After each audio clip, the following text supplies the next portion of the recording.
സുഗമോ ദേവി സീരിയലിൻ്റെ ഏറ്റവും പുതിയ പ്രൊമോ റിവ്യൂയിലേക്ക് എല്ലാ കൂട്ടുകാർക്കും സ്വാഗതം. അങ്ങനെ നന്ദനാണെങ്കിൽ ആകെ പിടിവിട്ട് നിൽക്കുന്ന സമയമാണ്. അങ്ങനെ എന്തായാലും സത്യങ്ങൾ സിദ്ധാർത്ഥൻ സാറിനോടും ദേവികയോടും തുറന്നു പറയാനുള്ളൊരു മനസ്സ് നന്ദൻ കാണിച്ചത് ഒരു കണക്കിന് നന്നായെന്നേ പറയാൻ പറ്റൂ. ഇതിൻ്റെ പിന്നിലെ വാസ്തവം അറിയണമെങ്കിൽ എന്തായാലും കെവിനും ബെല്ലയും നന്ദൻ്റെ നന്മ ആഗ്രഹിച്ചൊന്നും കൂടെ നിൽക്കുന്നവരല്ലല്ലോ. കൂടെ നിന്ന് ചതിക്കുവാണെന്ന് നന്ദനിട്ട് അറിയത്തുമില്ല. അവർ പറയുന്ന കാര്യങ്ങൾ കേട്ട് അതേ കണക്ക് തുള്ളുന്ന വേറെ ഒരു കളിപ്പാവയായിട്ട് മാത്രം മാറുകയാണ് നന്ദൻ ചെയ്യുന്നത്. സത്യങ്ങൾ തിരിച്ചറിഞ്ഞ ഉടനെ തന്നെ സിദ്ധാർത്ഥൻ മൊബൈൽ സ്വിച്ച് ഓഫ് ചെയ്യിപ്പിച്ച് വീട് മാറിയത് കൊണ്ട് ശത്രുക്കൾക്കൊന്നും അറിയാൻ മേല ഇപ്പോൾ എവിടെയാണ് നന്ദനും കുടുംബവും താമസിക്കുന്നത് എന്നുള്ള കാര്യം. ഗിരീഷിനെ ആദ്യം കണ്ടെങ്കിലും സത്യമൊന്നും തുറന്നു പറയുന്നില്ല. എങ്കിലും വീട്ടിൽ വന്ന സിദ്ധാർത്ഥൻ എല്ലാ കാര്യങ്ങളും തുറന്നു പറയുന്നുണ്ട്. അതായത് ഋഷിയുടെ കാര്യവും എങ്ങനെയാണ് ആ ഒരു ആക്സിഡൻറ്റ് പറ്റിയത് എന്നൊക്കെയുള്ള എല്ലാ കാര്യങ്ങളും. അപ്പം ഗിരീഷ് ഒന്നേ ചോദിക്കുന്നുള്ളൂ, ദേവിക സത്യങ്ങളൊക്കെ അറിഞ്ഞിരുന്നോ? ദേവിക അറിഞ്ഞു. ഇന്നലെ അച്ഛനെ ഉപദ്രവിച്ചതിൻ്റെ പേര് ചോദ്യം ചെയ്യാൻ വന്നപ്പോൾ നന്ദൻ എല്ലാ കാര്യങ്ങളും അപ്പോഴാണ് എന്നോടും ദേവികയോടും തുറന്നു പറഞ്ഞത്. അവളെല്ലാം കേട്ട് ആകെ തകർന്നാണ് ഇവിടുന്ന് ഇറങ്ങിപ്പോയിരിക്കുന്നത് എന്ന് കേൾക്കുമ്പോഴത്തേക്കും ഇനി എങ്ങനെയാണ് നന്ദൻ്റെ കാര്യം മുന്നോട്ട് കൊണ്ടുപോവുക? നന്ദനെ രക്ഷിക്കണമെന്ന് പ്രഭാവതി പറയുമ്പോൾ തൽക്കാലം ഞാനൊന്ന് കണ്ടിട്ട് വരട്ടെ എന്ന് പറഞ്ഞുകൊണ്ട് നന്ദനെ കാണാനായിട്ട് ഗിരി മേലേക്ക് ചെല്ലുമ്പോഴത്തേക്കും ഗിരിയോട് നന്ദ ചോദിക്കുന്നുണ്ട്, അച്ഛനും അമ്മയും എല്ലാം പറഞ്ഞു കാണുമെന്ന് എനിക്കറിയാം. ഗിരിയേട്ടനും എന്നോട് ദേഷ്യമാണോ? എന്തിനാ? നിനക്കൊരു അബദ്ധം പറ്റിയതാണെന്ന് എനിക്ക് വ്യക്തമായിട്ട് മനസ്സിലായി. നീ അറിഞ്ഞുകൊണ്ട് എന്തായാലും അങ്ങനൊരു പാതകം ചെയ്യില്ലെന്ന് എനിക്ക് വ്യക്തമായിട്ട് അറിയാം. എന്നാലും അത് വേണ്ടിയിരുന്നില്ല. എന്ത് ചെയ്യാനാ ഗിരിയേട്ട? ആ ഒരു എടുത്തുചാട്ടത്തിന് അബദ്ധം പറ്റിപ്പോയതാ. എന്നോട് ക്ഷമിക്കണം. ഇപ്പം ഞാൻ സാധാരണ ഒരാളല്ലല്ലോ, ഒരു കൊലപ്പുള്ളിയല്ലേ, ഒരു കൊലപാതകിയല്ലേ. എന്നോട് സംസാരിക്കാൻ ഗിരിയേട്ടന് ബുദ്ധിമുട്ട് കാണുമല്ലേ? അങ്ങനെയൊന്നും പറയലേടാ എന്ന് പറഞ്ഞിട്ട് രണ്ടുപേരും കെട്ടിപ്പിടിച്ച് നിൽക്കുന്നുണ്ട്. നന്ദനാണെങ്കിൽ വാ വിട്ട് നിലവിളിക്കുവാണ്. ഒരു സമാധാനവും ഇല്ല.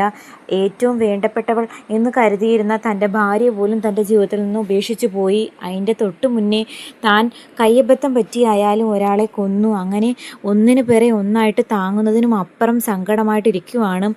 ആ സാഹചര്യത്തിൽ എന്തൊക്കെ പറഞ്ഞാലും ദേവിക എല്ലാ സത്യങ്ങളും അറിഞ്ഞല്ലോ. ഇപ്പം നന്ദൻ്റെ ജീവിതത്തിൽ എന്തുകൊണ്ടാണ് ഇങ്ങനെ നിരന്തരം പ്രശ്നങ്ങൾ ഉണ്ടായത്, നന്ദൻ ഇങ്ങനെയൊക്കെ കാണിക്കാനുള്ള കാര്യം എന്താണെന്ന് തിരിച്ചറിഞ്ഞ സാഹചര്യത്തിൽ ദേവിക വീണ്ടും ചന്ദ്രോത്തേക്ക് വന്ന് നന്ദനോടൊപ്പം നിന്ന് നന്ദനൊരു മെൻ്റൽ സപ്പോർട്ടായിട്ട് നിന്ന് കഴിഞ്ഞാൽ ഒരു വിധത്തിലെങ്കിലും ഒരു സമാധാനം കിട്ടുമായിരിക്കും. എന്നിട്ട് നന്ദ ശരിക്കും കുറ്റം ചെയ്തിട്ടുണ്ടെങ്കിൽ അത് പറഞ്ഞ് മനസ്സിലാക്കി ധൈര്യം കൊടുത്ത് ആ കുറ്റത്തിനുള്ള ശിക്ഷ ഏറ്റുവാങ്ങിക്കാനോ അല്ലെങ്കിൽ തെറ്റ് ചെയ്തിട്ടില്ല അതിൻ്റെ പിന്നിലെ വാസ്തവം എന്താണെന്ന് കണ്ടുപിടിക്കാൻ ഗിരിയും സിദ്ധാർത്ഥനും മുരളി എല്ലാവരും കൂടി കട്ട സപ്പോർട്ടായിട്ട് കൂടെ നിന്ന് ഒരു മെൻ്റൽ സപ്പോർട്ട് പോലെയൊക്കെ നിന്ന് കണ്ടുപിടിക്കുമ്പോഴത്തേക്കും നന്ദനും ഒരു സമാധാനം, അതുപോലെ ശത്രുക്കൾക്ക് നല്ലൊരു തിരിച്ചടിയും കിട്ടിയാനേ. എന്തായാലും ഇസബലിനെയാണെങ്കിൽ പാപ്പനോടും കെവിനോടും പറയുന്നുണ്ട്, നമ്മൾ ഒട്ടും പ്രതീക്ഷിക്കാത്ത ഒരു തിരിച്ചടിയാണിപ്പം വന്നിരിക്കുന്നത്. എന്തായാലും നന്ദന് എന്താ സംഭവിച്ചത്, എന്തുകൊണ്ട് നന്ദൻ കോൾ അറ്റൻഡ് ചെയ്യുന്നില്ല എന്നുള്ള കാര്യമൊക്കെ കണ്ടുപിടിച്ചേ പറ്റുമെന്ന് പറയുമ്പം പാപ്പൻ പറയുന്നുണ്ട്, ഇതിൻ്റെ പിന്നിൽ മറ്റെന്തോ ഒരു കെണിയുണ്ടെന്ന് എൻ്റെ മനസ്സ് പറയുന്നു. എന്തോ ഒരു ചതി നമ്മളറിയാതെ പിന്നാലെ വരുന്നു എന്നൊരു സംശയം. നമ്മൾ ഇത്രയും നാൾ നന്ദനെ പറ്റിക്കുമായിരുന്നില്ലേ, ഇനി ആ ചതിയും കാണും അവർ തിരിച്ചറിഞ്ഞ് കാണുമോ? അതിനുള്ള തിരിച്ചടി തരാൻ അവർ രഹസ്യമാക്കി നന്ദനെ മാറ്റിയതായിരിക്കുമോ? അങ്ങനെ 100 കൂട്ടം സംശയം അവരെ സംബന്ധിച്ചും വരുന്നുണ്ട്.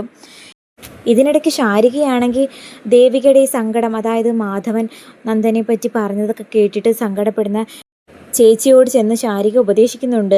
അതായത് നന്ദേട്ടൻ പറഞ്ഞതൊക്കെ സത്യമായിരിക്കും, ഒരു പക്ഷേ നന്ദേട്ടൻ അബദ്ധം പറ്റി അറിഞ്ഞുകൊണ്ടായിരിക്കില്ല ഋഷിയെ കൊലപ്പെടുത്തി. പക്ഷേ എങ്കിലും നന്ദേട്ടൻ അതിനുശേഷം ചെയ്ത കാര്യങ്ങളൊന്നും ന്യായീകരിക്കാൻ പറ്റുന്നതല്ല.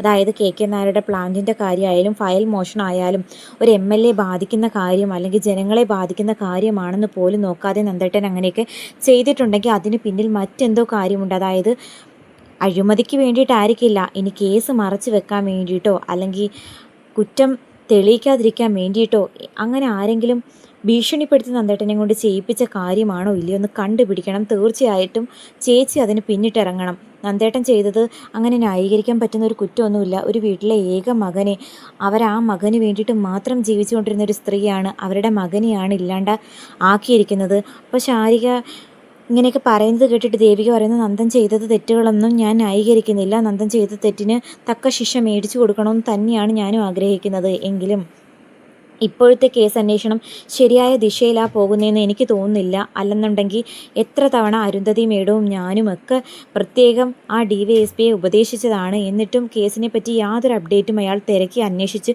കണ്ടുപിടിച്ചിട്ടില്ല എന്ന് പറയുന്ന സമയത്ത് ശാരിക ചേച്ചി ഉപദേശിക്കുന്നു. അങ്ങനെയാണെന്നുണ്ടെങ്കിൽ ചേച്ചി ആ DYSPക്ക് ആ കേസ് അന്വേഷണത്തിൽ നിന്ന് മാറ്റി നല്ല വേറെ ഏതെങ്കിലും പോലീസ് ഓഫീസറിനെ കേസ് അന്വേഷണം ഏൽപ്പിക്കണം. അപ്പോൾ എത്രയും പെട്ടെന്ന് ഋഷിക്ക് എന്താ സംഭവിച്ചത്, നന്ദേട്ടൻ പറയുന്നത് വാസ്തവമാണോ ഇല്ലയോ എന്നുള്ള കാര്യം കണ്ടുപിടിക്കാനാകും. അങ്ങനെ കേസന്വേഷണം മാറിയാൽ തന്നെ എന്തായാലും നമ്മുടെ പതുങ്ങിയിരിക്കുന്ന ഋഷിക്ക് പുറത്ത് വന്നേ പറ്റൂ. അപ്പോൾ കള്ളപ്പരാതി കൊടുത്ത അരുന്ധതി മേഡത്തിനും അല്ലെങ്കിൽ മകനെ കാണാനില്ല എന്നുള്ള പേര് DYSPക്ക് പരാതി, ദേവിയയ്ക്ക് MLA ദേവിയയ്ക്ക് പരാതി കൊടുത്ത അവർക്കെതിരെ കുറ്റം തിരിയും. മാത്രമല്ല ഇതിൻ്റെ പിന്നിൽ കളിക്കുന്ന ആ ഒരു ചതിനാടകം DYSPയും ഇസബെല്ലയും കെവിനും കൂടി ചേർന്ന് നടത്തിയ ആ ഒരു നാടകമൊക്കെ പുറത്തു വരാൻ സാധിക്കും. അപ്പം DYSPയിൽ നിന്നും കേസ് മറ്റാർക്കെങ്കിലും ഏൽപ്പിച്ചാൽ തന്നെ എല്ലാ കാര്യങ്ങളും തെളിയും. അപ്പം അതിനൊക്കെ ഒരു മുൻകൈ എടുക്കാൻ ദേവിക എല്ലാ സത്യങ്ങളും അറിഞ്ഞതുകൊണ്ട് ഇനി അധികം താമസിക്കാതെ അങ്ങനെയൊക്കെ സംഭവിക്കുക തന്നെ ചെയ്യും.